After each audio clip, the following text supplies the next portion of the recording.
একবারের চেষ্টায় পুলিশের স্বপ্ন হবে সত্যি। Hello friends, welcome real focus. তো ফ্রেন্ডস, যেমন তোমরা জানো যে প্রতিদিন রাত 8টার সময় আমাদের এই ইউটিউব চ্যানেলে ডাব্লিউপি আর কলকাতা পুলিশের ডেইলি মক টেস্ট ক্লাস করানো হয়, যেখানে আমরা প্রতিদিন 30টি গুরুত্বপূর্ণ প্রশ্ন আলোচনা করি। যে প্রশ্নগুলো তোমাদের এক্সামের ক্ষেত্রে ভীষণ ইম্পর্ট্যান্ট হবে, সে ওয়েস্ট বেঙ্গল পুলিশের এক্সাম বলো বা কলকাতা পুলিশের এক্সাম বলো না কেন, প্রত্যেকটা এক্সামের ক্ষেত্রে এই 30টি প্রশ্ন ভীষণ ইম্পর্ট্যান্ট হবে। আর দেখো ফ্রেন্ডস, আজকে হচ্ছে মক টেস্ট নাম্বার 55, আর 1 থেকে 54 অবধি আমরা প্রত্যেকটা মক টেস্ট আলোচনা করেছি। যদি তোমরা সেই ভিডিওগুলো না দেখে থাকো, তাহলে ডেসক্রিপশন বক্সে প্লে লিস্টের লিঙ্কটি আমি দিয়ে দেবো, সেখান থেকে তোমরা সমস্ত ভিডিওগুলো ওয়াচ করতে পারো। ঠিক আছে, তো চলো ফ্রেন্ডস, আজকের এই ক্লাসটাকে আমরা শুরু করি। তো ফ্রেন্ডস, তার আগে তোমাদের কাছে একটাই রিকোয়েস্ট থাকবে, অবশ্যই ক্লাসটাকে একটু শেয়ার করে দিও তোমাদের বন্ধু বান্ধবদের সাথে। যারা যারা ডাব্লিউপি আর কলকাতা পুলিশ জন্য প্রিপারেশন করছে, তাদেরকে অবশ্যই এই ক্লাসটিকে একটু শেয়ার করে দেবে। ঠিক আছে, তো চলো ফ্রেন্ডস, আজকের এই ক্লাসটাকে আমরা শুরু করি। তো দেখো ফ্রেন্ডস, প্রথমে 1 নম্বর যে প্রশ্ন হচ্ছে, ম্যাকমোহন লাইন কোন কোন দেশের সীমানার নাম? ম্যাকমোহন লাইন কোন কোন দেশের সীমানার নাম? অপশান এ ভারত ও পাকিস্তান, বি হচ্ছে ভারত ও চীন, সি হচ্ছে ভারত ও বাংলাদেশ, আর অপশান ডি হচ্ছে ভারত ও মায়ানমার। তো বলো অ্যান্সারটা কী হবে? যারা যারা উত্তরটা পারবে অবশ্যই প্রত্যেকে কিন্তু আমাকে লাইভ চ্যাটে অ্যান্সারটা আমাকে জানাবে যে এর উত্তরটা কী হবে। আর দেখো ফ্রেন্ডস, যেমন তোমরা জানো যে আমাদের মক টেস্ট ক্লাসে, ঠিক আছে, 1 থেকে 10 অবধি স্ট্যাটিকের প্রশ্ন থাকে, ঠিক আছে। তারপর 10 থেকে 15 অবধি থাকে ইতিহাসের প্রশ্ন। তারপর 15 থেকে থাকে 20 অবধি থাকে ভূগোলের প্রশ্ন। 20 থেকে 25 অবধি থাকে তোমরা এখান থেকে পাবে তোমরা মানে রাষ্ট্রবিজ্ঞানের প্রশ্ন, ঠিক আছে। আর 25 থেকে 30 অবধি থাকে সায়েন্সের প্রশ্নগুলো, ঠিক আছে। তো এইভাবে কিন্তু আমাদের মক টেস্টে আলোচনা করা হয় প্রতিদিন। তো বলো এর অ্যান্সারটা কী হবে? ম্যাকমোহন লাইন কোন কোন দেশের সীমানার নাম? অবশ্যই প্রত্যেকে অ্যান্সারটা জানাও, খুবই ইম্পর্ট্যান্ট একটা প্রশ্ন তোমাদের এক্সামের ক্ষেত্রে। প্রত্যেকে অ্যান্সার জানাও, এর অ্যান্সারটা কী হবে? তো দেখো ফ্রেন্ডস, এর অ্যান্সারটা হবে অপশান বি, ঠিক আছে। অপশান বি হবে এর সঠিক উত্তর। ভারত ও চীনের মধ্যে সীমানার নাম হচ্ছে ম্যাকমোহন লাইন, ঠিক। তো দেখো ফ্রেন্ডস, মনে রাখবে ভারত ও পাকিস্তানের মধ্যে রয়েছে রেড ক্লিফ লাইন, যেটা আমি আগের দিন আলোচনা করেছি, আর এলওসি, রেড ক্লিফ আর এলওসি, ঠিক আছে, লাইন অফ কন্ট্রোল। নেক্সট দেখো ফ্রেন্ডস, ভারত আর চীনের মধ্যে রয়েছে ম্যাকমোহন লাইন, আরেকটা রয়েছে যেটা হচ্ছে LAC, line of actual control, ঠিক আছে। এই দুটো দেখো, এলওসি যেটা, এটা মনে রাখবে ভারত আর পাকিস্তান, আর এলএসি যেটা, এটা হবে ভারত আর চীনের, ঠিক আছে। নেক্সট দেখো ফ্রেন্ডস, ভারত আর বাংলাদেশের হচ্ছে 2 বিঘা করিডোর। আর দেখো, ভারত আর মায়ানমারের হচ্ছে 37তম প্যারালাল, হচ্ছে ভারত আর মায়ানমারের যে বাউন্ডারি লাইনটার নাম হচ্ছে 37তম প্যারালাল, ঠিক। নেক্সট এরপরের যে প্রশ্ন 2 নম্বরে, দৈনিক জাগরণ সংবাদপত্রটি কোন ভাষায় প্রকাশিত হয়? অপশান এ হিন্দি ভাষায়, বি হচ্ছে ইংরেজি ভাষায়, সি হচ্ছে মারাঠি ভাষায়, আর অপশান ডি হচ্ছে বাংলা ভাষায়। তো এই যে দৈনিক জাগরণ মানে যে সংবাদপত্রটা, সেটা কোন ভাষায় প্রকাশিত হয়? প্রত্যেকে অ্যান্সার যেন, খুবই ইম্পর্টেন্ট প্রশ্ন তোমাদের এক্সামে এই সমস্ত প্রশ্নগুলো দেয়, ঠিক আছে। বলো অ্যান্সারটা কী হবে? প্রত্যেক অ্যান্সার জানাও, এর অ্যান্সারটি কী হবে? দৈনিক জাগরণ সংবাদপত্রটি কোন ভাষায় প্রকাশিত হয়? প্রত্যেক অ্যান্সার জানাও। তো দেখো ফ্রেন্ডস, এর যে অ্যান্সারটা হবে, মনে রাখবে এর অ্যান্সারটা হবে অপশান এ হিন্দি ভাষায়, ঠিক আছে। কোন ভাষায়? হিন্দি ভাষায় প্রকাশিত হয় এই দৈনিক জাগরণ সংবাদপত্রটা, ঠিক। তো দেখো ফ্রেন্ডস, মনে রাখবে হিন্দি ভাষায় যে সমস্ত মানে সংবাদপত্রগুলো প্রকাশিত হয়, এক হচ্ছে দৈনিক জাগরণ, 2 নম্বর হচ্ছে পাঞ্জাব কেশরী, 3 নম্বর হচ্ছে প্রভাত খবর, ঠিক আছে। এই 3টা যে সংবাদপত্র ইম্পর্ট্যান্ট, যেগুলো হিন্দি ভাষায় প্রকাশিত হয়, ঠিক। এরপর দেখো ফ্রেন্ডস, ইংরেজি ভাষায় কী কী প্রকাশিত হয়? তো মনে রাখবে দ্য টাইমস অফ ইন্ডিয়া, তারপর রয়েছে Hindustan Time, the Times of India আর হিন্দুস্তান টাইম, এগুলো কিন্তু, এই সংবাদপত্রগুলো কিন্তু আমাদের ভারতের মধ্যে প্রকাশিত হয়, ঠিক আছে।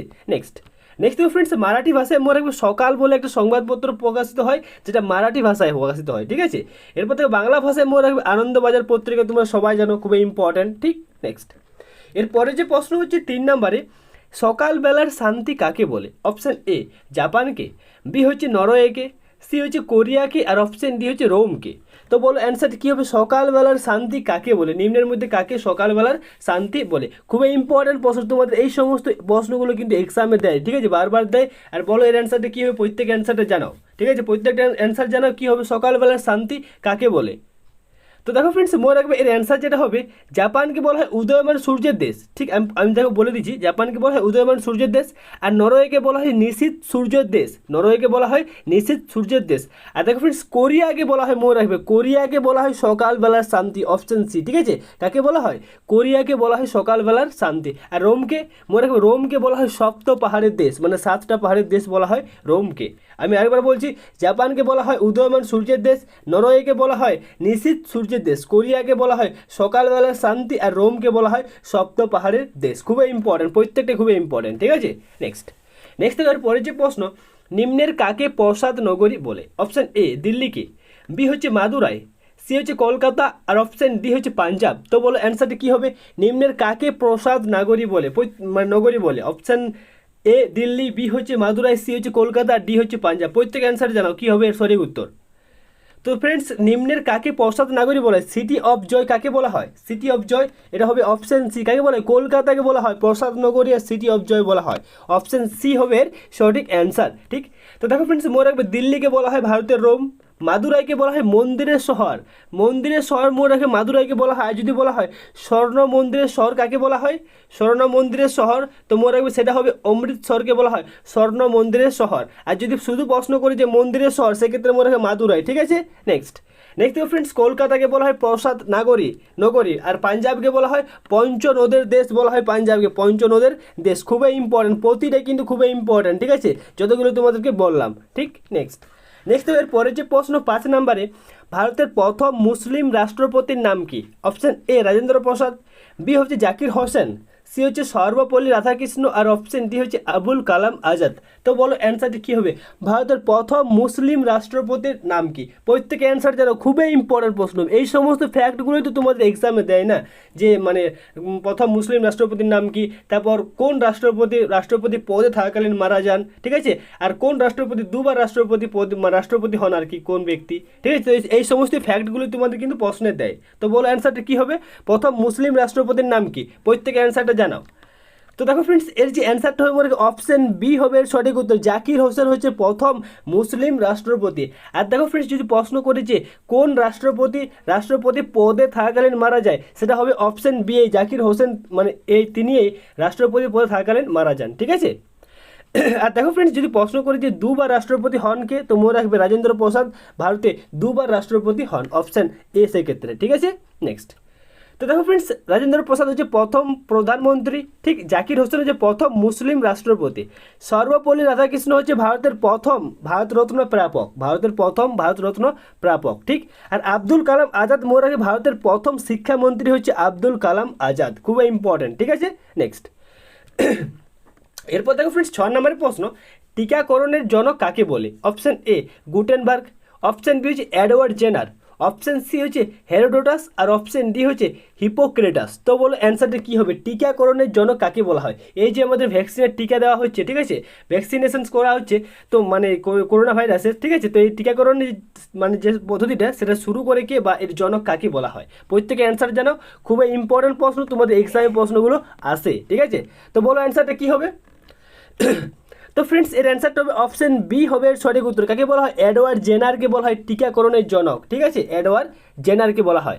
তো ফ্রেন্ডস, মনে রাখবে গুটেনবার্গকে বলা হয় আধুনিক প্রিন্টের জনক।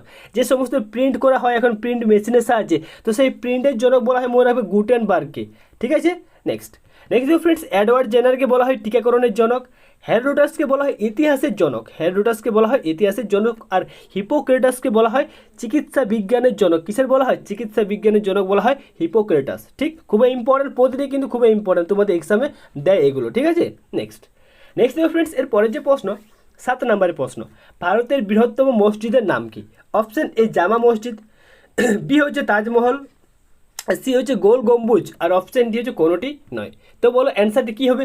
ভারতের বৃহত্তম মসজিদের নাম কি? প্রত্যেকে অ্যান্সারটা জানো, খুবই ইম্পর্টেন্ট প্রশ্ন, তোমাদের এক্সামে আসে এই সমস্ত প্রশ্নগুলো। ঠিক আছে, তো বলো অ্যান্সারটি কী হবে? ভারতের বৃহত্তম মসজিদের নাম কি?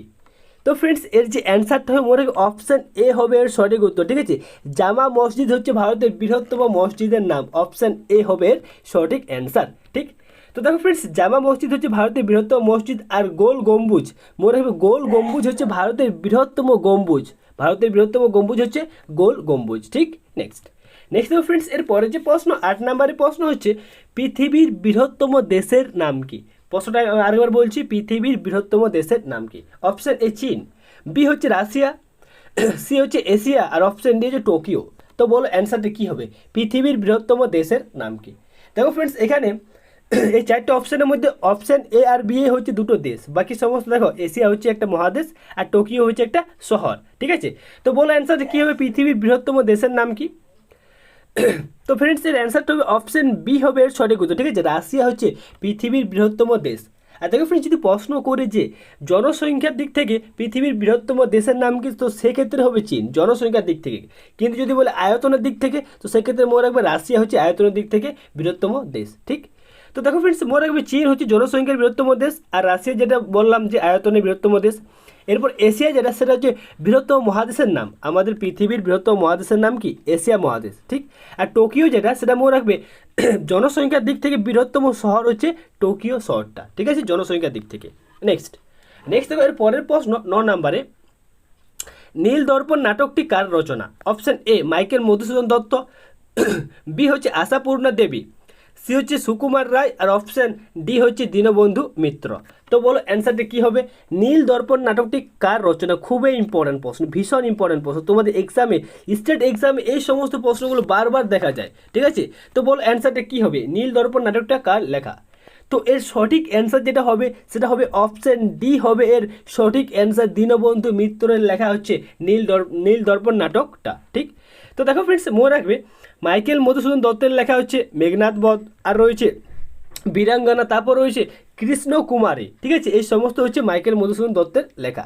আর আশাপূর্ণা দেবীর মনে রাখবে বকুল কথা, এক মিনিট, আচ্ছা, তো দেখো ফ্রেন্ডস, আশাপূর্ণা দেবীর মনে রাখবে বকুল কথা, আর রয়েছে কামাল পাশা। ঠিক আছে, এই দুটো হচ্ছে আশাপূর্ণা দেবীর। ঠিক, আর দেখো সুকুমার রায়ের মনে রাখবে আবল তাবল, তারপর হচ্ছে পাগলা হচ্ছে পাগলা দাসু। ঠিক আছে, আবল তাবল পাগলা দাসু, এগুলো হচ্ছে সুকুমার রায়ের। আর দীনবন্ধু মিত্র বললাম যে নীল দর্পণ নাটকটা। ঠিক আছে, তো এই সমস্তগুলো তো ভালোভাবে দেখে নিয়ে যাবে তোমাদের এক্সামের আগে, কারণ এগুলো থেকে প্রশ্ন দেয়। ঠিক আছে, বারবার বলছি, এগুলো থেকে প্রশ্ন দেয় তোমাদের এক্সামে। ঠিক, নেক্সট তো এর পরের প্রশ্ন 10 নম্বর প্রশ্ন, মুন ওয়ার্ক আত্মজীবনীটি কার, মানে আত্মজীবনীটি কার আজকে? Moonwalk. ঠিক আছে, option A PT Usha, option B হচ্ছে ধ্যানচন্দ, সি হচ্ছে কপিল দেব, আর অপশন ডি হচ্ছে মাইকেল জ্যাকসন। তো এই যে মুন ওয়ার্ক, ঠিক আছে, এই যে আত্মজীবনীটা, সেটা নিম্নের মধ্যে কার? প্রত্যেক অ্যান্সার যারাও খুবই ইম্পর্ট্যান্ট, তোমাদের অনেকেই পারবে, অনেকেই এখানে 90% ছেলে মেয়ে পারবে এর অ্যান্সারটা। ঠিক আছে, তো বলো অ্যান্সারটা কী হবে? তো ফ্রেন্ডস, এর যে অ্যান্সারটা হবে মনে অপশন ডি হবে এর সঠিক উত্তর। মাইকেল জ্যাকসনের মানে আত্মজীবনী হচ্ছে মুন ওয়ার্ক। ঠিক আছে, মুন ওয়ার্ক। ঠিক, নেক্সট তো ফ্রেন্ডস, মনে রাখবে পিটি উষার হচ্ছে গোল্ডেন গার্ল। ঠিক, আর ধ্যানচন্দ্রের মনে রাখবে ধ্যানচন্দ্রের হচ্ছে গোল। ঠিক আছে, মানে লক্ষ্য। ঠিক, আর দেখো কপিল দেবের মনে রাখবে স্ট্রেট ফ্রম দ্য হার্ট। ঠিক, আর দেখো মাইকেল জ্যাকসনে বললাম যে মুন ওয়ার্ক। ঠিক, নেক্সট এরপর দেখো 11 নম্বর যে প্রশ্ন হচ্ছে, লোথাল শহরটি কোন নদীর তীরে অবস্থিত? দেখো ফ্রেন্ডস, আমরা 1 থেকে 10 অবধি সমস্ত স্ট্র্যাটেজিকের প্রশ্নগুলো আলোচনা করলাম। এবার 11 থেকে 15 অবধি আমরা ইতিহাসের প্রশ্নগুলো আলোচনা করব। ঠিক আছে, তো দেখো ফ্রেন্ডস, 1 নম্বরের প্রশ্ন হচ্ছে, লোথাল শহরটি কোন নদীর তীরে অবস্থিত? অপশন এ সিন্ধু, বি হচ্ছে ঘাঘর, সি হচ্ছে সবরমতী, আর অপশন ডি হচ্ছে লুনি নদীর তীরে অবস্থিত। তো বল অ্যান্সারটা কী হবে? লোথাল যে শহরটা, সেটা কোন নদীর তীরে অবস্থিত? খুবই ইম্পর্ট্যান্ট প্রশ্ন, প্রত্যেকের পারা উচিত। এর অ্যান্সারটা কী হবে বলো?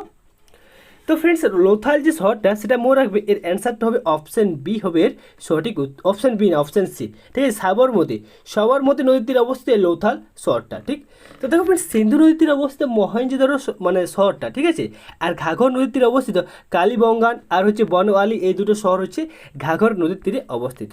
ঠিক, আর দেখো ফ্রেন্ডস, সবরমতী নদীর তীরে অবস্থিত লোথাল শহরটা। ঠিক, আর লুনি নদীর তীরে অবস্থিত মনে রাখবে লুনি নদীর তীরে অবস্থিত হরপ্পা সভ্যতার সব থেকে বড় শহর ধোলাভিরা। ঠিক আছে, সেটা লুনি নদীর তীরে অবস্থিত। ঠিক, নেক্সট এর পরে যে প্রশ্ন 12 নম্বর প্রশ্ন, আর্যদের প্রাচীনতম গ্রন্থের নাম কি? অপশন এ ঋগ্বেদ, বি হচ্ছে সামবেদ, সি হচ্ছে অর্থব্যবেদ, আর অপশন ডি হচ্ছে কোনোটি নয়। তো বলো অ্যান্সারটা কী হবে? আর্যদের প্রাচীনতম গ্রন্থের নাম কি? খুবই ইম্পর্ট্যান্ট প্রশ্ন, প্রত্যেকের এর অ্যান্সারটা পারা উচিত। প্রত্যেকে অ্যান্সারটা দাও, এর অ্যান্সারটা কী হবে? আর্যদের প্রাচীনতম গ্রন্থের নাম কি? প্রত্যেকে অ্যান্সার দাও। তো ফ্রেন্ডস, এর অ্যান্সারটা হবে অপশন এ। ঠিক আছে, ঋগ্বেদ হচ্ছে আর্যদের প্রাচীনতম গ্রন্থের নাম। অপশন এ হবে এর সঠিক অ্যান্সার, অপশন এ। ঠিক আছে, ঋগ্বেদ।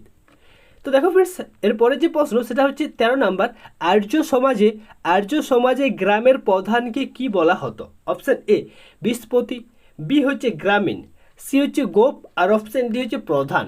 তো বলো অ্যান্সারটা কী হবে? আর্য সমাজের গ্রামের প্রধানকে কি বলা হতো? প্রত্যেকে অ্যান্সার জানাও কী হবে এর সঠিক উত্তর। তো দেখো ফ্রেন্ডস, মনে রাখবে আর্য সমাজে গ্রামের প্রধানকে বলা হতো কি বলা হতো? গ্রামীণ বলা হতো। অপশন বি, গ্রামের প্রধানকে বলা হতো গ্রামীণ। ঠিক, নেক্সট তো দেখো ফ্রেন্ডস মনে রাখবে বিশপতি যেটা সেটা বিশের প্রধানকে বলা হতো বিশপতি, ঠিক। আর গ্রামীণ যেটা মনে রাখবে গ্রামের প্রধানকে বলা হতো গ্রামীণ। আর গোপ যেটা সেটা মনে রাখবে জনের, ঠিক আছে, জনের প্রধানকে বলা হতো গোপ, ঠিক। নেক্সট এর পরের যে প্রশ্ন সেটা হচ্ছে 14 নাম্বার, কোন সভ্যতায় লোহার ব্যবহার পাওয়া যায়? কোন সভ্যতায় লোহার ব্যবহার পাওয়া যায়? অপশন এ মেহেরগড় সভ্যতা, বি সিন্ধু সভ্যতা, সি আর্য সভ্যতা, আর অপশন ডি হচ্ছে কোনোটি নয়। দেখো ফ্রেন্ডস তোমরা এই প্রশ্নটা সবাই এইভাবে শুনেছিলে যে কোন সভ্যতায় লোহার ব্যবহার পাওয়া যায় না, কিন্তু এখানে আমি প্রশ্নটা দিয়েছি কোন সভ্যতায় লোহার ব্যবহার পাওয়া যায়, সেইভাবে প্রত্যেকে অ্যান্সারটা জানাও। খুবই ইম্পর্টেন্ট প্রশ্ন, প্রত্যেকে অ্যান্সারটা জানাও কী হবে এর সঠিক উত্তর। তো ফ্রেন্ডস মেহেরগড় সভ্যতা হবে, সিন্ধু সভ্যতা হবে কি আর্য সভ্যতা হবে, প্রত্যেকে জানাও।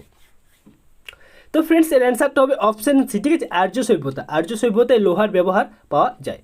তো দেখো ফ্রেন্ডস মনে রাখবে সিন্ধু সভ্যতায় কি তামা আর ব্রোঞ্জের ব্যবহার পাওয়া যায়, কিন্তু সেই সভ্যতায় কিসের লোহার ব্যবহার পাওয়া যায় না।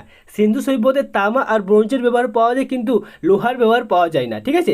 এই লোহার ব্যবহার পাওয়া যায় মনে রাখবে আর্য সভ্যতায়, ঠিক আছে, আর্য সভ্যতায় লোহার ব্যবহার পাওয়া যায়, ঠিক। নেক্সট এর পরে যে প্রশ্ন 15 নম্বর প্রশ্ন, মহাবীর জৈন এর বাবার নাম কি ছিল? অপশন এ সিদ্ধার্থ, বি হচ্ছে রাহুল, সি হচ্ছে শুদ্ধোধন, আর অপশন ডি হচ্ছে দেবদহ। তো বলো অ্যান্সারটা কী হবে? খুবই ইম্পর্টেন্ট প্রশ্ন। এই সমস্ত প্রশ্নগুলোই তোমাদের এক্সামে ডাব্লিউপির এক্সামের কলকাতা পুলিশের এক্সামে আসে, এই সমস্ত প্রশ্নগুলোই, ঠিক আছে। প্রত্যেকে অ্যান্সার জানাও, আর ভিডিও শেষে তোমরা অবশ্যই স্কোরটা জানাবে যে তোমরা 30-এর মধ্যে কত স্কোর করতে পারলে, সেটা আমাকে অবশ্যই ভিডিও শেষে জানাবে, ঠিক আছে, মাস্ট জানাবে, ঠিক। তো বলো অ্যান্সারটা কী হবে? মহাবীর জৈন এর বাবার নাম কি? প্রত্যেকে অ্যান্সার দাও। তো ফ্রেন্ডস এর অ্যান্সারটা হবে অপশন এ হবে এর সঠিক উত্তর। মহাবীর জৈনের বাবার নাম হচ্ছে সিদ্ধার্থ। দেখো ফ্রেন্ডস এখান থেকে অনেকেই কনফিউজ হয়ে যায় যে সিদ্ধার্থ তো মানে যে গৌতম বুদ্ধের বাল্যকালের নাম ছিল সিদ্ধার্থ, ঠিক আছে, আর এখানে মহাবীর জৈন বাবার নাম হচ্ছে সিদ্ধার্থ। গৌতম বুদ্ধের বাল্যকালের নাম ছিল সিদ্ধার্থ, আর মহাবীর জৈনের বাবার নামও হচ্ছে সিদ্ধার্থ, তাই দুটোতে কিন্তু সবাই কনফিউজ হয়ে যায়, ঠিক আছে। এটা কিন্তু ভালোভাবে ক্লিয়ার করে নেবে, ঠিক। তো দেখো ফ্রেন্ডস সিদ্ধার্থ যেটা সেটা হচ্ছে মহাবীর জৈন এর বাবার নাম। রাহুল যেটা সেটা হচ্ছে গৌতম বুদ্ধের পুত্রের নাম, গৌতম বুদ্ধের পুত্রের নাম হচ্ছে রাহুল। আর শুদ্ধোধন যেটা সেটা মনে রাখবে গৌতম বুদ্ধের বাবার নাম হচ্ছে শুদ্ধোধন, ঠিক। আর দেখো ফ্রেন্ডস দেবদহ যেটা সেটা মনে রাখবে গৌতম বুদ্ধের মায়ের বাবার নাম। এটা কিন্তু এত প্রশ্ন দেয় না, তাই আমি তোমাদেরকে মানে দিয়ে দিলাম, তাও দিয়ে দিলাম যে দেবদহ যেটা সেটা মনে রাখবে গৌতম বুদ্ধের মায়ের বাবার নাম, ঠিক আছে, মায়ের বাবার নাম, অপশন ডিটা, ঠিক। নেক্সট তো দেখো এরপরে যে প্রশ্ন 16 নম্বর প্রশ্ন, সৌরজগতের সব থেকে বড় উপগ্রহটার নাম কি? অপশন এ চাঁদ, বি হচ্ছে টাইটান, সি হচ্ছে গ্যানিমিড, আর অপশন ডি হচ্ছে ডিমোস। তো বলো অ্যান্সারটা কী হবে? সৌরজগতের সব থেকে বড় উপগ্রহটার নাম কি? খুবই ইম্পর্টেন্ট প্রশ্ন, ভীষণ ইম্পর্টেন্ট প্রশ্ন, প্রত্যেকের এর অ্যান্সারটা জানা উচিত, আর প্রত্যেকে তোমরা অ্যান্সারটা আমাকে দাও, এর অ্যান্সারটা কী হবে? সৌরজগতের সব থেকে বড় উপগ্রহটার নাম কি? তো ফ্রেন্ডস এর যে অ্যান্সারটা হবে মনে রাখবে এর সঠিক উত্তরটা হবে অপশন সি হবে এর সঠিক উত্তর, গ্যানিমিড। গ্যানিমিড হচ্ছে সৌরজগতের সব থেকে বড় উপগ্রহ। আর এই উপগ্রহটা কার আছে? এই উপগ্রহটা মনে রাখবে কার আছে? এটা মনে রাখবে বৃহস্পতির আছে, ঠিক আছে। আর সৌরজগতের সব থেকে বড় গ্রহ যেটা সেটা হচ্ছে বৃহস্পতি, ঠিক। সৌরজগতের সব থেকে বড় গ্রহ যেটা সেটা মনে রাখবে বৃহস্পতি। আর বৃহস্পতির সব থেকে বড় উপগ্রহ রয়েছে যার নাম হচ্ছে গ্যানিমিড, ঠিক। আর দেখো ফ্রেন্ডস টাইটান যেটা সেটা মনে রাখবে শনি। শনি গ্রহের সব থেকে বড়, শনি গ্রহের সব থেকে বড় উপগ্রহ হচ্ছে টাইটান, ঠিক। নেক্সট তো দেখো ফ্রেন্ডস এখানে ওইটাই দেওয়া রয়েছে, চাঁদ হচ্ছে পৃথিবীর উপগ্রহ, টাইটান যেটা সেটা হচ্ছে চাঁদের, আচ্ছা এখানে টাইটান যেটা এটা শনির হবে, ঠিক আছে, এটা মিস্টেক হয়েছে, শনির সব থেকে বড় উপগ্রহ, ঠিক। আর গ্যানিমিড যেটা সেটা মনে রাখবে সৌরজগতের সব থেকে বড় উপগ্রহ, আর ঠিক। পরের প্রশ্ন যদি দেখো 17 নাম্বার, মহাবিষুব কবে হয়? অপশন এ 21শে মার্চ, বি হচ্ছে 23শে সেপ্টেম্বর, সি হচ্ছে 21শে জুন, আর অপশন ডি হচ্ছে 22শে ডিসেম্বর। তো এই যে মহাবিষুব মানে আর জলবিষুব, ঠিক আছে, মানে তারপর বড় দিন ছোট দিন, এই সমস্ত চারটে জিনিস, তোমরা চারটে জিনিস কিন্তু সবসময় মাথায় রাখবে, মহাবিষুব, জলবিষুব, আর উত্তর গোলার্ধের সব থেকে বড় দিন, আর উত্তর গোলার্ধের সব থেকে ছোট দিন। এই চারটে বিষয় তোমাদের এক্সামে দেয়, প্রশ্ন দেয়, ঠিক আছে। তো বলো এর অ্যান্সারটা কী হবে? মহাবিষুব মানে কোন তারিখে হয়? প্রত্যেকে অ্যান্সার জানাও কী হবে এর সঠিক উত্তর। তো ফ্রেন্ডস এর অ্যান্সারটা হবে অপশন এ হবে এর সঠিক উত্তর, ঠিক আছে। 21শে মার্চ এই তারিখটিকে বলা হয় মহাবিষুব, ঠিক। তো দেখো ফ্রেন্ডস মনে রাখবে 21শে মার্চ হচ্ছে মহাবিষুব, 23শে সেপ্টেম্বর যেটা সেটা হচ্ছে জলবিষুব, আর 21শে জুন সেটা মনে রাখবে উত্তর গোলার্ধের সব থেকে বড় দিন যেটা সেটা হচ্ছে 21শে জুন, ঠিক। আর দেখো 22শে ডিসেম্বর যেটা সেটা মনে রাখবে উত্তর গোলার্ধের সব থেকে ছোট দিন, ঠিক আছে, উত্তর গোলার্ধের সব থেকে ছোট দিন বা উত্তর গোলার্ধের সব থেকে বড় রাত। উত্তর গোলার্ধের সব থেকে ছোট দিন বা উত্তর গোলার্ধের সব থেকে ছোট রাত হচ্ছে 22শে ডিসেম্বর। ঠিক আছে, নেক্সট দেখো ফ্রেন্ডস, এর পরের যে প্রশ্ন 18 নম্বর প্রশ্ন, পৃথিবীর বৃহত্তম মরুভূমির নাম কি? অপশান এ সাহারা মরুভূমি, বি হচ্ছে লিবিয়ার মরুভূমি, সি হচ্ছে গোবি মরুভূমি, আর অপশান ডি হচ্ছে থর মরুভূমি। তো ফ্রেন্ডস প্রত্যেকে অ্যান্সার জানাও কি হবে এর সঠিক উত্তর।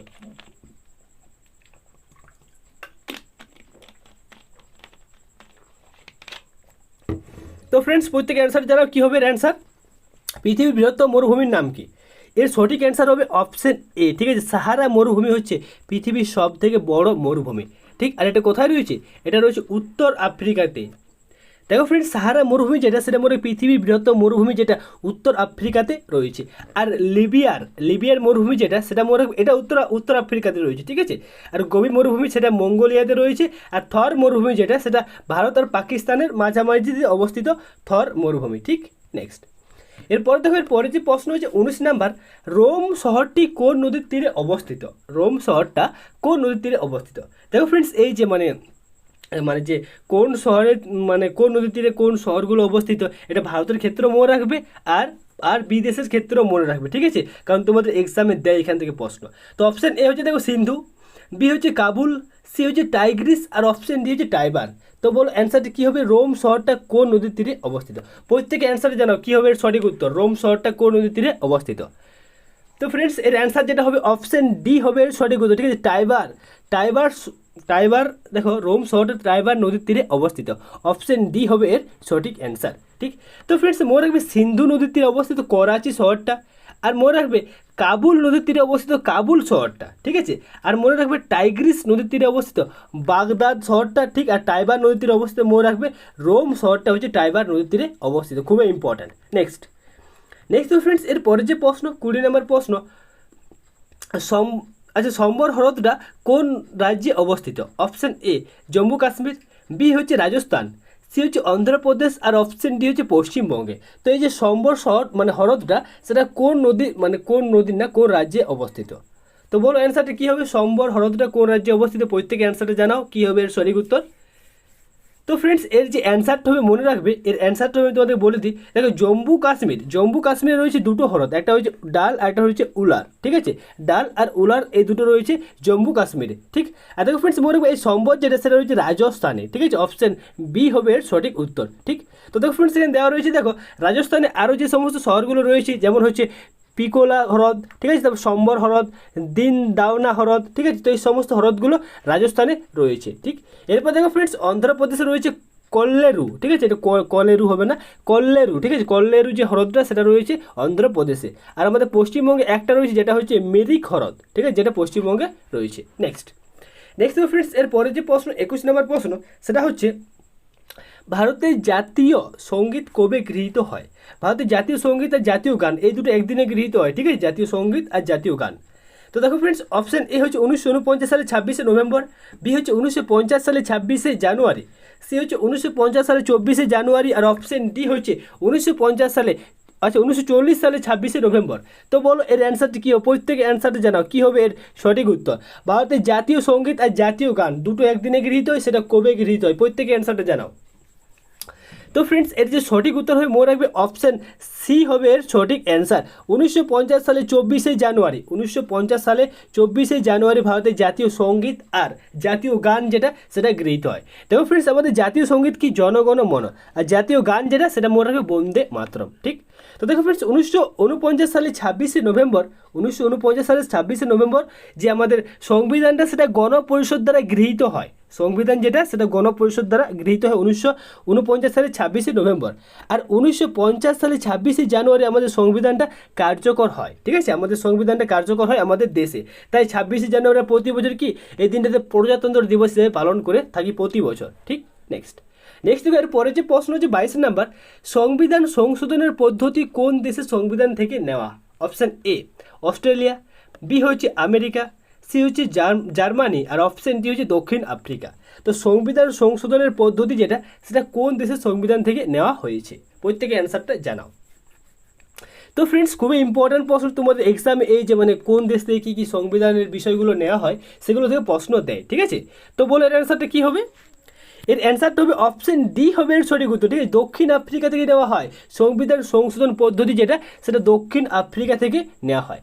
তো দেখো ফ্রেন্ডস, মনে অস্ট্রেলিয়া থেকে নেওয়া হয় যৌথ তালিকা আর এক মিনিট দেখো ফ্রেন্ডস, অস্ট্রেলিয়া থেকে নেওয়া হয় যৌথ তালিকা আর প্রস্তাবনার ভাষা। ঠিক আছে, আর আমেরিকা থেকে মনে রাখবে, আমেরিকা থেকে খুবই ইম্পর্টেন্ট বিষয়গুলো নেওয়া হয়, যেমন হচ্ছে লিখিত সংবিধান, তারপর হচ্ছে মৌলিক অধিকার, তারপর সুপ্রিম কোর্টের প্রতিষ্ঠাতা, এই সমস্ত বিষয়গুলো নেওয়া হয় আমেরিকা থেকে। ঠিক, এরপর দেখো ফ্রেন্ডস, জার্মানি থেকে মনে রাখবে এখান থেকে নেওয়া হয় জরুরি অবস্থাকালীন মৌলিক অধিকার। জরুরি অবস্থাকালীন মৌলিক অধিকার যেটা মানে অধিকার বাতিল যেটা, সেটা জার্মানি থেকে নেওয়া হয়। আর দক্ষিণ আফ্রিকাতে বললাম যে সংবিধান সংশোধন পদ্ধতিটা নেওয়া হয়। ঠিক আছে, এরপরে পরের প্রশ্ন হচ্ছে 23 নাম্বার, নাগরিকত্ব সম্পর্কে কত নাম্বার পার্টে আলোচনা করা আছে? নাগরিকত্ব সম্পর্কে কত নাম্বার পার্টে আলোচনা করা আছে? অপশন এ পার্ট 1, বি হচ্ছে পার্ট 2, সি হচ্ছে পার্ট 3, আর অপশন ডি হচ্ছে পার্ট 4। তো এই যে আমাদের সংবিধানে পার্ট 1, পার্ট 2, পার্ট 3, পার্ট 4 বলে রয়েছে, তো নাগরিকত্ব বিষয়টা সেটা কত নাম্বার পার্টে আলোচনা করা রয়েছে? প্রত্যেকে অ্যান্সারটা জানাও, কী হবে এর সঠিক উত্তর, প্রত্যেকে জানাও। তো ফ্রেন্ডস, এর অ্যান্সারটা হবে মনে রাখবে অপশন বি হবে এর সঠিক উত্তর। পার্ট 2তে আলোচনা করা রয়েছে নাগরিকত্ব সম্পর্কে। ঠিক, তো দেখো ফ্রেন্ডস, পার্ট 1-এ রয়েছে মনে রাখবে অঙ্গরাজ্যের পুনর্গঠন। অঙ্গরাজ্যের পুনর্গঠন সম্পর্কে আলোচনা করা রয়েছে পার্ট 1-এ। পার্ট 2-তে রয়েছে মনে রাখবে নাগরিকত্ব নিয়েছে, নাগরিকত্ব। ঠিক আছে, নাগরিকত্ব নিয়ে আলোচনা করা হয়েছে পার্ট 2-তে। এখানে বলা হয় কি বলা হয় আবার একক নাগরিকত্ব। ঠিক আছে, নেক্সট ফ্রেন্ডস, পার্ট 3-তে মনে রাখবে মৌলিক অধিকার নিয়ে আলোচনা করা হয়েছে, ফান্ডামেন্টাল রাইটস নিয়ে আলোচনা করা হয়েছে পার্ট 3-তে। ঠিক আছে, আর পার্ট 4-এ মনে রাখবে ডিপিএসপি মানে নির্দেশমূলক নীতিগুলো সম্পর্কে আলোচনা করা হয়েছে পার্ট 4। ঠিক, নেক্সট ফ্রেন্ডস, এর পরের যে প্রশ্ন, দলত্যাগ বিরোধী আইন কত নাম্বার তপশিলে আছে? দলত্যাগ বিরোধী আইন যেটা, সেটা কত নাম্বার তপশিলে আছে? অপশন এ 6 নাম্বার, বি হচ্ছে 8 নাম্বার, সি হচ্ছে 10 নাম্বার, আর অপশন ডি হচ্ছে 12 নাম্বার। তো দলত্যাগ বিরোধী আইন যেটা, সেটা কত নাম্বার তপশিলে আছে? তপশিলে। ঠিক আছে, বলো এর অ্যান্সারটা কী হবে? প্রত্যেক অ্যান্সার জানাও, খুবই ইম্পর্টেন্ট প্রশ্ন, তোমাদের এক্সামে কিন্তু এই সমস্ত প্রশ্নগুলোই আসে। ঠিক আছে, তো বলো অ্যান্সারটা কী হবে, সঠিক অ্যান্সারটা কী হবে, প্রত্যেকে জানাও। তো ফ্রেন্ডস, এর যে অ্যান্সারটা হবে অপশন সি হবে এর সঠিক উত্তর। 10 নম্বর তপশিলে আলোচনা করা রয়েছে দলত্যাগ বিরোধী আইন সম্পর্কে। ঠিক, তো দেখো ফ্রেন্ডস, 6 নম্বর তপশিলে মনে রাখবে এখানে আলোচনা করা হয়েছে আসাম, মেঘালয়, ত্রিপুরা ও মিজোরাম, এই সমস্ত জনজাতির ক্ষেত্রসমূহের প্রশাসন আর নিয়ন্ত্রণ সম্পর্কে আলোচনা করা রয়েছে 6 নম্বর তপশিল। ঠিক, আর 8 নম্বর তপশিলে মনে রাখবে সরকারি ভাষাগুলো সম্পর্কে আলোচনা করা রয়েছে। 10 নম্বর তপশিলে দলত্যাগ বিরোধী সম্পর্কে আইন সম্পর্কে আলোচনা করা রয়েছে 10 নম্বর তপশিল। দেখো ফ্রেন্ডস, 8 নাম্বার আর 10 নম্বর এই দুটো তপশিল কিন্তু খুবই ইম্পর্টেন্ট, তোমাদের এক্সামে কিন্তু এই দুটো থেকেই প্রশ্ন দেয় আর বারবার প্রশ্ন দেয়। ঠিক আছে, 8 নাম্বার আর 10 নাম্বার। নেক্সট দেখো ফ্রেন্ডস, 12 নম্বর তপশিলে কী আলোচনা করা রয়েছে? এখানে নগরপালিকার ক্ষমতা মানে কৃতিত্ব আর দায়িত্বের সম্পর্কে আলোচনা করা রয়েছে 12 নম্বর তপশিলে। ঠিক, নেক্সট এরপর দেখো ফ্রেন্ডস, এর পরের প্রশ্ন যে 25 নম্বর প্রশ্ন, রাষ্ট্রপতি কার্যকালের মেয়াদ কত? অপশান এ 5 বছর, বি হচ্ছে 6 বছর, সি হচ্ছে 8 বছর, আর অপশান ডি হচ্ছে কোনো মেয়াদ নেই, রাষ্ট্রপতির কোনো মেয়াদ নেই। তো বলো অ্যান্সারটি কী হবে, রাষ্ট্রপতির মেয়াদকাল কত? প্রত্যেক অ্যান্সার যেন খুবই ইম্পর্টেন্ট প্রশ্ন। তো ফ্রেন্ডস, এর অ্যান্সারে আমার মানে এর আগের কোনো একটা ভিডিওতে মিস হয়ে গেছিলো, মানে আমি সেখানে 6 বছর বলে দিয়েছিলাম। ঠিক আছে, তাই তোমরা অনেকে কমেন্ট করছিলে যে ভুলভাল পড়াচ্ছ। তো ফ্রেন্ডস, এর অ্যান্সারটা হবে অপশান এ। ঠিক আছে, 5 বছর, রাষ্ট্রপতির কার্যকালের মেয়াদ হচ্ছে 5 বছর। ঠিক আছে, কোনো রকম মানে কোনো কারণে একটু মিস্টেক হয়েছিল। দেখো ফ্রেন্ডস, মিস্টেক সবারই হয়। ঠিক আছে, আমারও মিস্টেক হয়েছিল, তো মানুষ মাত্রই মিস্টেক হয়। ঠিক, তো সেরকম মানে কমেন্ট করার কোনো প্রয়োজন নেই যে গালাগালি দিয়েছিলে।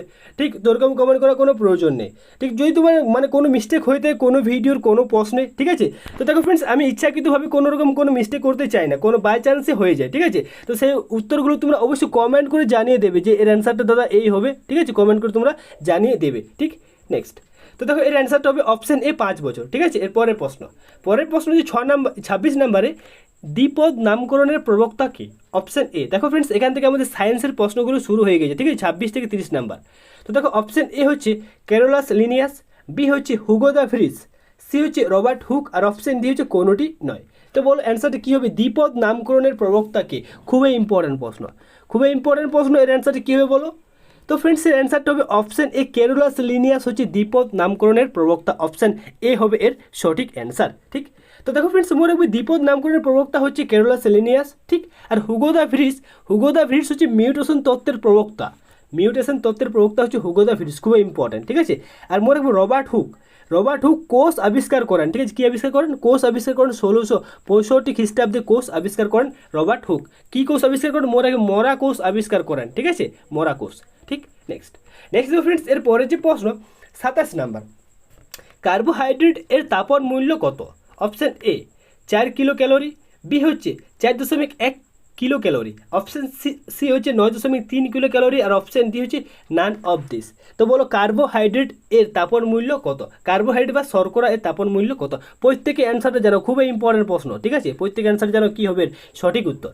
তো ফ্রেন্ডস এর অ্যান্সারটা হয় মোর অপশান এ হবে এর সঠিক উত্তর। 4 কিলো ক্যালোরি হচ্ছে কার্বোহাইড্রেটের তাপন মূল্য। ঠিক, তো দেখো ফ্রেন্ডস কার্বোহাইড্রেটের ক্ষেত্রে হচ্ছে 4 কিলো ক্যালোরি, আর মোর প্রোটিনের ক্ষেত্রে হচ্ছে 4.1 কিলো ক্যালোরি হচ্ছে প্রোটিনের ক্ষেত্রে, ঠিক আছে, 4.1।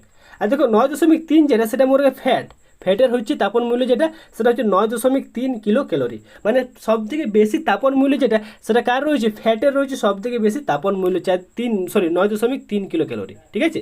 নেক্সট ফ্রেন্ডস এর পরের প্রশ্ন হচ্ছে 28 নাম্বার, গলগণ্ড রোগ কিসের অভাবে হয়? অপশান এ প্রোটিনের অভাবে, বি হচ্ছে আয়োডিনের অভাবে, সি হচ্ছে লোহার অভাবে, আর অপশান ডি হচ্ছে হিমোগ্লোবিনের অভাবে।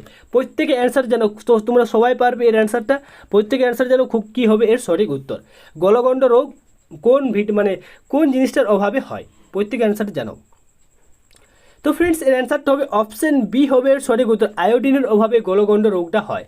কিসের অভাবে? আয়োডিনের অভাবে গলগণ্ড রোগটা হয়। ঠিক, নেক্সট ফ্রেন্ডস এর পরের প্রশ্ন হচ্ছে 29 নাম্বার, রিকেটস রোগ কোন ভিটামিনের অভাবে হয়? Option A vitamin A, B হচ্ছে ভিটামিন বি, সি হচ্ছে ভিটামিন সি, আর অপশান ডি হচ্ছে ভিটামিন ডি। তো বলো অ্যান্সারটা কী হবে? রিকেটস রোগ কোন ভিটামিনের অভাবে হয়? প্রত্যেকে অ্যান্সারটা জানাও, খুবই ইম্পর্টেন্ট প্রশ্ন। দেখো ফ্রেন্ডস এই যে ভিটামিনগুলো থেকে যে সমস্ত ভিটামিনগুলো রয়েছে এ বি সি ডি, তারপর ই কে, ঠিক আছে, তো এই সমস্ত ভিটামিনগুলোর অভাবে কী কী রোগ হয় প্রত্যেকটা তোমরা কিন্তু ভালোভাবে জেনে নিয়ে যাবে, আর এর বিজ্ঞান সম্বন্ধে নামগুলো, ঠিক আছে, কারণ এগুলো থেকে প্রশ্ন দেয়। ঠিক, তো বলো রিকেটস রোগ যেটা সেটা কোন ভিটামিনের অভাবে হয়? এর অ্যান্সারটা হবে অপশান ডি, ঠিক আছে, ভিটামিন ডি এর অভাবে রিকেটস রোগটা হয়। ঠিক, দেখো ফ্রেন্ডস ভিটামিন এর অভাবে রাতকানা রোগ হয়, ভিটামিন বি এর অভাবে বেরি রোগ হয়, ভিটামিন সি এর অভাবে স্কারভি রোগ হয়, আর ভিটামিন ডি এর অভাবে রিকেটস, আর এটা রিকেটস বাচ্চাদের, ঠিক আছে, আর অস্টিওমোলেসিয়া এটা হয়, অস্টিওমোলেসিয়া এটা কিন্তু ভিটামিন ডি এর অভাবে হয়। ঠিক, নেক্সট ফ্রেন্ডস এর পরের প্রশ্ন, আর আজকের এই ভিডিওর শেষ প্রশ্ন যেটা সেটা হচ্ছে মানুষের স্বাভাবিক রক্তচাপ কত? Option A 120/70 millimetre HG, option B হচ্ছে 110/80 মিলিমিটার এইচজি, অপশান সি হচ্ছে 120/80 মিলিমিটার এইচজি, আর অপশান ডি হচ্ছে 100/50 মিলিমিটার এইচজি। তো বলো অ্যান্সারটা কী হবে? মানুষের স্বাভাবিক রক্তচাপের মান কত? তো ফ্রেন্ডস তার আগে তোমরা প্রত্যেকে কিন্তু তোমাদের স্কোরগুলো কমেন্ট করে জানাবে যে তোমরা 30-এর মধ্যে কত স্কোর করতে পারলে। প্রত্যেকে কিন্তু আমাকে কমেন্ট করে জানাবে এটা, ঠিক আছে, যে তোমাদের কত স্কোর হয়েছে।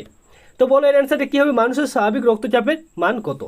তো এর অ্যান্সারটা হবে অপশান সি হবে এর সঠিক উত্তর। 120/80 millimetre Hg, millimetre of Hg হচ্ছে মানুষের স্বাভাবিক রক্তচাপের মান। ঠিক, তো ফ্রেন্ডস আশা করবো আজকের এই ভিডিওটা ভালো লেগেছে। ভিডিওটি কেমন লাগলো তোমরা অবশ্যই প্রত্যেকে কিন্তু আমাকে কমেন্ট করে জানাবে যে ভিডিওটা তোমাদের কেমন লাগলো। ভিডিও যদি ভালো লেগে থাকে অবশ্যই ভিডিওকে লাইক করে দেবে। যদি কেউ নতুন হয়ে থাকো এই চ্যানেলে অতি অবশ্যই চ্যানেলটিকে সাবস্ক্রাইব করে নেবে এভাবে ডাব্লিউপির সমস্ত ক্লাসগুলো পাওয়ার জন্য, ঠিক আছে। আর দেখো এই ডাব্লিউপি কনস্টেবল, লেডি কনস্টেবল এবং বাকি সমস্ত সরকারি চাকরির সমস্ত আপডেট পাওয়ার জন্য অবশ্যই চ্যানেলটিকে সাবস্ক্রাইব করে রাখতে পারো, ঠিক আছে। তো চলো ফ্রেন্ডস আজকের এই ভিডিওটা আমরা এখানে শেষ করবো, ঠিক আছে। ভিডিওটি কেমন লাগতো অবশ্যই কমেন্ট করে জানাবে, আর তোমাদের স্কোরগুলো মাস্ট কমেন্ট করে জানাবে যে তোমাদের স্কোরগুলো কত হয়েছে, ঠিক আছে। তো চলো ফ্রেন্ডস দেখা হবে নেক্সট ক্লাসে। আজকের এই ক্লাসটাকে আমরা এখানেই শেষ করছি। ধন্যবাদ।